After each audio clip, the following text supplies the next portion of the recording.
누가복음 19장 41절 말씀부터 44절 말씀까지입니다. 한 절씩 같이 교독하시겠습니다. 가까이 오사 성을 보시고 우시며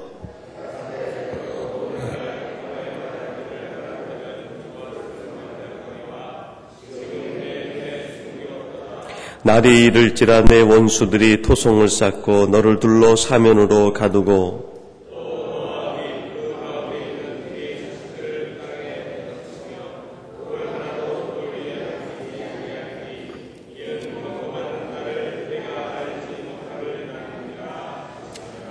아멘.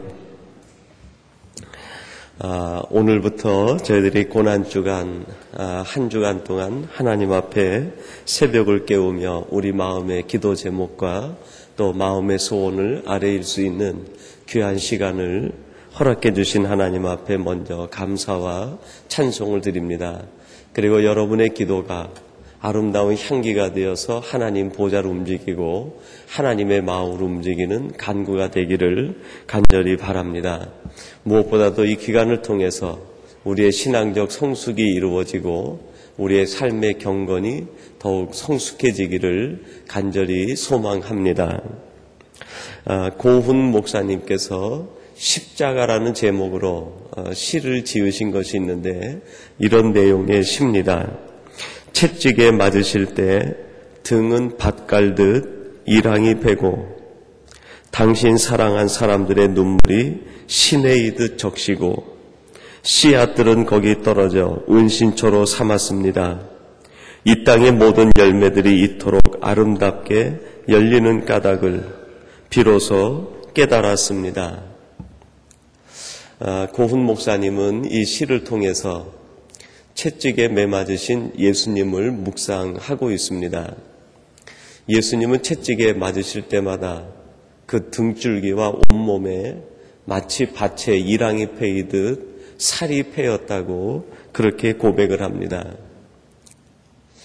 그 상처 속에서 우리 주님은 씨앗을 심으시고 눈물을 흘리셔서 그 눈물로 그 이랑을 적셔 그 씨앗을 튀어내셨다. 그래서 그 뒤에 내가 열매를 볼 때마다 이 열매가 어떻게 해서 생기는지를 알게 되었다 하는 목회적 차원에서의 고백도 함께 담겨져 있습니다. 여러분, 사람들은 상처받기를 싫어합니다. 상처를 준 사람을 잊지 못하고 미워합니다. 그리고 그 상처를 부둥켜 안고 얼마나 깊은 밤 잠 못 이루고 고통스러워하며 아파합니까? 그런데 주님이 이 땅에 오신 것은 일부러 상처를 내기 위해 오셨다고 말씀합니다. 자기 온몸에 상처를 내시고 그리고 그 상처에다가 씨앗들을 심었다고 말씀합니다. 기도의 씨앗을 심고 사람을 심고 하나님이 원하시는 그 뜻을 자신의 온몸에 난 상처 쪽에다 심고 눈물을 흘리셔서 그 눈물로 자양분이 되게 하여 열매를 맺게 하셨다. 그렇게 말씀하고 있습니다. 여러분, 상처는 고통스럽습니다. 상처는 가능하면 피하는 게 좋겠죠. 그러나 우리 믿음의 사람들이 신앙생활하면서 만나는 상처들은 세상이 주는 상처와 다르다는 것입니다. 하나님을 믿고 의지하면서 신앙으로 나가기 위해서 살다가 생긴 상처는 세상에서 투쟁하다가 생긴 상처와 다른 차원의 신비가 있다는 것을 얘기합니다. 그 상처 속에는 하나님의 뜻이 담겨 있고 하나님의 계획이 담겨 있다는 뜻 아니겠습니까? 오늘 이 시간이 새벽을 깨우며 예배하시는 여러분들에게도 2008년 한 해를 지나오시면서 하니 여러분의 삶을 지금까지 지내오시면서 얼마나 많은 마음의 상처들이 있으셨습니까? 여러분, 그 상처를 잊으려고 하지 마시고 그 상처 속에 담긴 하나님의 신비를 생각하시기 바랍니다. 왜 하나님께서 내 마음에, 내 영혼에, 내 삶에 이렇게 아픈 상처들을 주시는가? 하나님, 저는 상처받기 싫은데, 고통받기 싫은데 왜 생활 속에서 이렇게 수많은 일들이 저를 핥히고 지나갑니까? 그 상처만 바라보면 우리는 절망하게 됩니다. 이 상처를 주신 하나님을 이해할 수 없게 됩니다. 그러나 그 상처 속에 담겨있는 하나님의 놀라운 신비를 생각하면 예수님께서 친히 이 땅에 오셔서 채찍에 맞으시고 당신의 등과 온몸을 밭이랑 패듯 상처받으신 것을 생각하면 그 상처 속에 놀라운 신비가 담겨 있다는 것을 알 수 있습니다. 이제 여러분에게도 패여 있는 그 상처 속에 상처를 잊으려고 하지 마시고 하나님이 주신 그 상처 속에다가 씨앗을 심는 여러분의 삶이 되시고 이 고난주간이 되시고 또 하나님과 더불어 동행하시는 삶이 되기를 바랍니다. 그 깊이 패인 깊을수록 심겨진 씨앗들이 더 잘 자라고 열매를 맺게 될 것입니다. 그 열매를 주시기 위해서 하나님께서 우리에게 더불어 상처도 주신다는 것을 기억하시고 그 상처 속에 담긴 하나님의 신비가 열매가 맺힐 때까지 우리의 믿음의 전진을 계속하시는 우리 복된 성도님들이 되시기를 바랍니다. 그러면 여러분, 우리 주님께서는 우리 주님의 온몸에 생긴 그 깊은 상처 속에 무엇을 심으셨습니까? 세 가지를 오늘 본 말씀을 통해서 나눠보려고 합니다. 첫째는 교회를 심으셨습니다. 여러분, 오늘 본문 41절에 보니까요, 그렇게 말씀합니다. 가까이 오사 성을 보시고 우시며 그랬습니다. 예수님께서 오셔서 우셨는데 무엇을 보고 오셨는가? 성을 보고 우셨다고 말씀합니다. 46절에 보면 그 성은 예루살렘 성에 있는 하나님의 성전이라는 것을 우리들에게 시사해 주고 있습니다. 여러분, 그 말씀에 보면 그렇게 기도합니다. 저희에게 이르되 기록된 바 내 집은 기도하는 집이 되리라 하였거늘 너희는 강도의 구려를 만들었도다 하시니라. 예수님께서 예루살렘 성에 오셔서 보시고 우신 것은 바로 하나님의 집 성전을 바라보시고 우시게 되었습니다. 기도를 잃어버린, 하나님의 사랑의 능력을 잃어버린 장사꾼들의 토굴이 되어버리고 빛을 잃어버린 교회를 바라보며 우리 주님은 그렇게 한없이 우신 것입니다. 그리고 주님께서 이 땅에 오신 까닭은 당신의 굵게 패인 그 상처 속에 그리스도의 몸된 교회를 친히 심으시기 위해서 이 땅에 오셨다는 말씀입니다. 마가복음 14장에 보면 이렇게 말씀합니다. 우리가 그의 말을 들으니 손으로 지은 이 성전을 내가 헐고 손으로 짓지 아니한 다른 성전을 사흘에 지으리라 하더라. 여러분, 예수님께서 친히 십자가에 달려 돌아가시고 부활하시는 순간 예수님의 깊은 상처 속에서 교회는 새로워질 수 있었습니다. 세상의 소욕에 따라 심기어진 교회는 강도의 구렬로 변해갔지만 예수님의 상처 속에 심기어진 교회는 사람의 손으로 짓지 아니한 거룩한 교회로 새로 탄생하게 되었습니다. 예수님께서 그 깊은 상처 속에 교회를 심으시고 예수님의 눈물로 자라게 하셨습니다. 그리고 이 고난주간 첫 새벽 시간에 우리 주님께서 우리에게 이 말씀을 통해서 들려주시는 음성은 무엇입니까? 이제 내가 그리했듯이 너희들도 너희의 그 깊은 상처 속에 그리스도의 몸된 교회를 심으라. 그리고 바로 교회의 머리가 되는 예수 그리스도를 너희의 그 상처 속에 심으라고 하는 우리 주님의 말씀 아니겠습니까? 주님께서는 이 땅에 오셔서 자신의 상처 속에 바로 우리 하나님의 사람들, 우리 교회를 심어주셨습니다. 그리고 이제 내가 그리했듯이 너희들도 너희의 상처 속에 나를 심으라. 그리스도의 몸된 교회를 심으라. 교회의 머리된 예수 그리스도를 우리의 상처 속에 심었고 눈물로 우리 교회를 위하여 기도하는 성도들이 될 것을 당부하고 계십니다.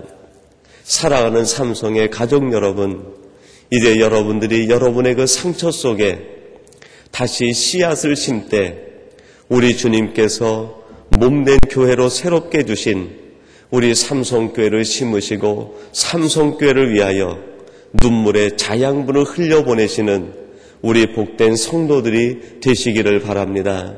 또한 뿐만 아니라 이 땅에는 수많은 교회들을 위하여 아직 하나님을 알지 못하는 그곳에 교회가 세워지기를 바라는 마음으로 여러분의 마음속에 깊이 난 상처 속에 교회를 심으시고 그 교회를 위하여 눈물로 기도하시는 우리 복된 하나님의 사람들, 하나님의 복된 성도들이 되시기를 간절히 바랍니다.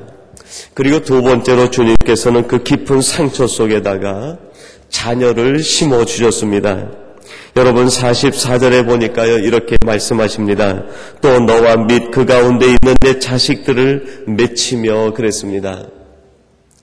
예수님께서 예루살렘 성내에 들어가시면서 마치 환상을 보듯이 미래의 일을 보시면서 그 예루살렘 성에 있는 사람들에게 이야기합니다. 장차 이제 이 땅에서 너희의 자식들이 맺히는 일이 일어나게 될 것이다. 너희의 자녀들이 여기에서 눈물을 흘리며 고통받으며 죽음의 피를 흘리게 될 것이라고 우리 주님이 말씀하고 있습니다. 그러면서 덧붙여 하시는 말씀이 무엇입니까? 누가복음 23장에 보니까요. 예수께서 돌이켜 그들을 향하여 가라사대 예루살렘의 딸들아 나를 위하여 울지 말고 너희와 너희 자녀를 위하여 울라. 너희의 자녀들을 위하여 울라. 이 예루살렘 성에서 살아가야 되는 너희 자녀들을 위하여 울라고 우리 주님 친히 당부하셨습니다. 여러분, 우리 살아가는 자녀들이 살아가야 되는 삶의 터전이 어딥니까? 세상이 아니라 하나님께서 주신 그 사명의 장소에서 살아가야 되는 것 아니겠습니까? 우리의 자녀들이 세상에서 무엇이 될까를 위하여 울지 말고 하나님께서 주신 그 사명의 장소에서 하나님의 뜻을 이루어가는 자녀들이 되기 위하여 울라고 하시는 우리 주님의 명령 아닙니까? 여러분, 우리 자녀들이 세상 밖에서 그리스도 밖에서 행복을 누린 듯 그것이 어찌 행복이 되겠습니까? 하나님 없는 부요함이 어찌 부요함이 되겠습니까? 하나님 없는 풍요가 어찌 풍요가 되겠습니까? 하나님 없는 웃음이 어찌 진정한 웃음일 수 있겠습니까? 예루살렘에 있는 하나님의 자녀들에게, 하나님의 백성들에게 주님께서 말씀합니다. 예루살렘 성내에 있는 이 자녀들을 위하여 너희들이 울면서 기도해야 되는 것 아니냐. 여러분, 예루살렘은 사명의 장소입니다. 예수님이 죽으셔야 되는 고통의 장소입니다.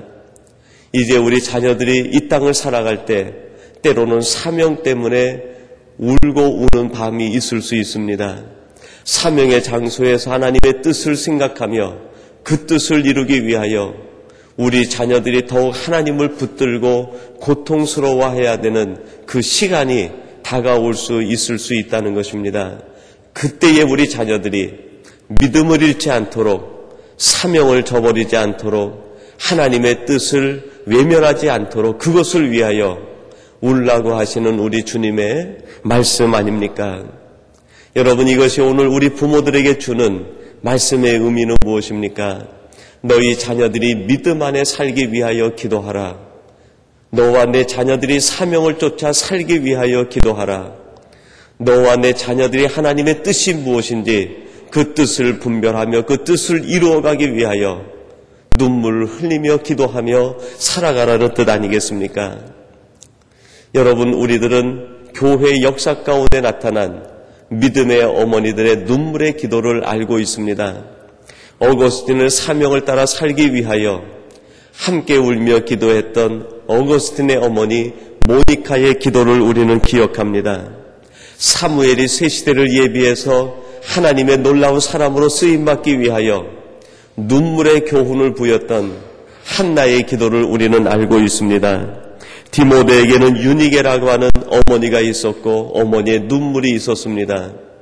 찰스 웨슬레 짠 웨슬레에게는 수산나라고 하는 믿음의 어머니의 눈물의 기도가 있었습니다.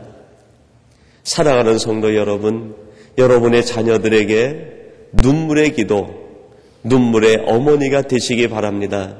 여러분이 흘리는 그 눈물이 우리 자녀들이 평생 믿음을 잃지 않고 사명을 따라 살며 하나님의 뜻 가운데 살아가는 힘이 되고 원동력이 되고 방향타가 될 것입니다. 무엇보다도 귀한 유산을 우리는 주님으로부터 기도의 유산을 물려받았습니다. 이 유산을 이제 우리 자녀들에게 물려줄 수 있는 우리 귀한 부모들이 되시기를 간절히 바랍니다. 그리고 마지막 세 번째로 주님께서는 자신의 깊이 패인 상처 속에 평화를 심으셨습니다. 여러분 42절 말씀인데 우리 42절을 같이 한번 봉독하십시다. 42절 말씀입니다. 가라사대 너도 오늘날 평화에 관한 일을 알았다면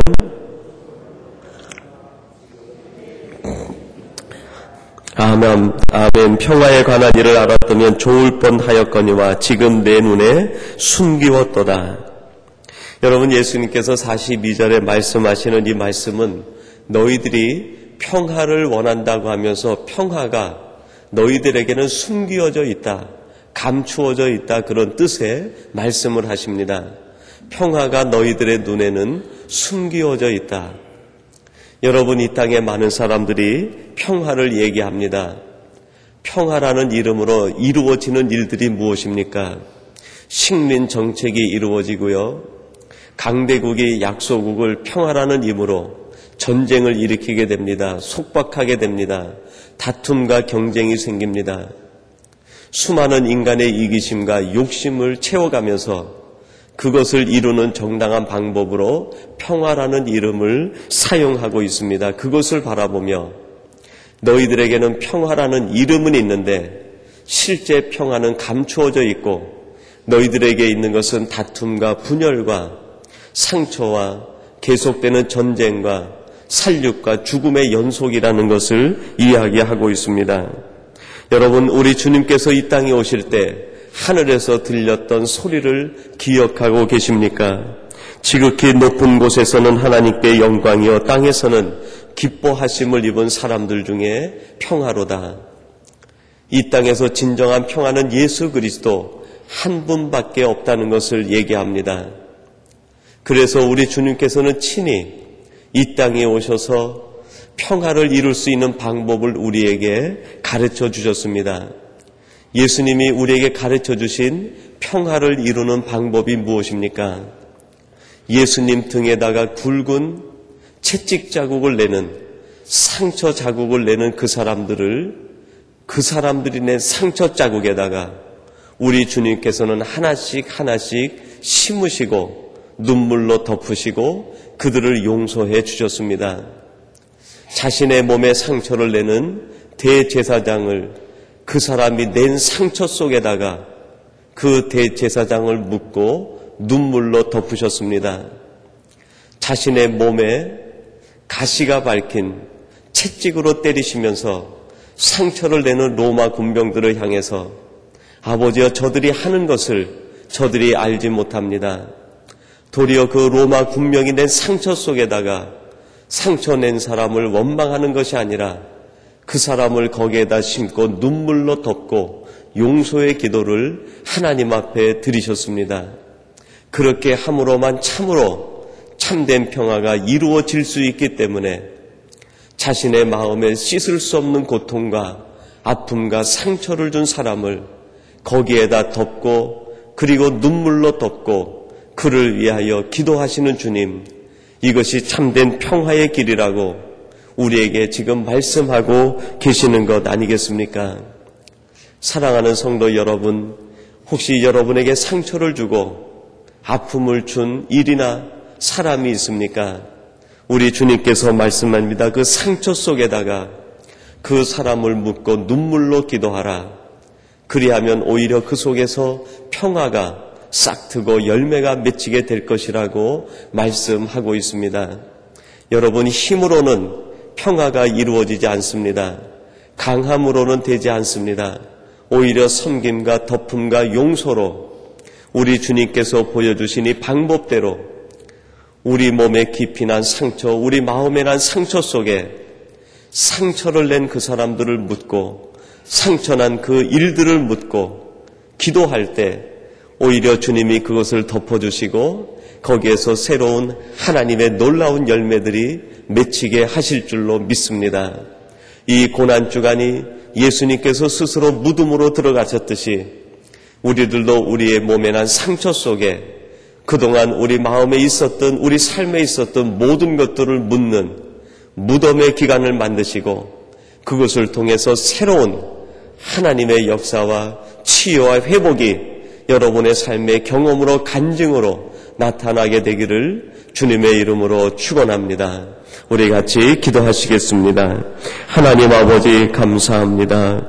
예수님께서 친히 이 땅에 오셔서 등에 온몸에 깊은 상처 자국이 날 때마다 그 상처들을 바라보면서 고통스러워하고 눈물 흘리며 아파하신 것이 아니라 도리어 그 상처 속에 교회를 심으시고 하나님의 자녀들을 심으시고 평화를 심으시기 위하여 자신의 몸에 상처를 낸 사람들을 그 자리에 묻고 눈물로 기도하시는 것을 우리들에게 가르쳐 주시고 너희들도 이렇게 함으로 이 땅에서 하나님의 자녀, 하나님의 아들이 되라고 말씀하시니 하나님 저들이 고난주간에 이 땅에서 생겼던 상처들을 우리의 영혼 속에 묻기를 원합니다.